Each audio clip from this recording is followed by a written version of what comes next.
الحمدللہ والصلاۃ والسلام علی رسول اللہ اما بعد۔ جب ایک مسلمان قضائے حاجت کر کے باہر نکلنے لگے تو حمام سے پہلے داہنے پیر کو باہر نکالے، بائیں کو بعد میں نکالے اور دعا پڑھے۔ حمام سے باہر آنے کے بعد پڑھے غفرانک، یا اللہ میں تجھ سے معافی چاہتا ہوں، میں تجھ سے بخشش چاہتا ہوں۔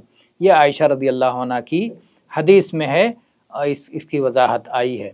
اور ظاہر ہے کہ یہ دعا اور یہ عبادت صرف بیت الخلاء جو بنا ہوا گھر ہو، حمام ٹوائلٹ بنا ہوا، اسی کے لیے نہیں ہے۔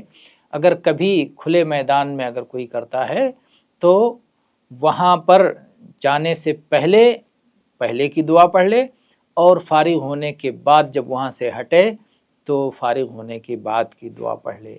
شروع میں پڑھیں گے اللہم انی اعوذ بک من الخبث والخبائث، اور نکلنے کے بعد پڑھیں گے غفرانک۔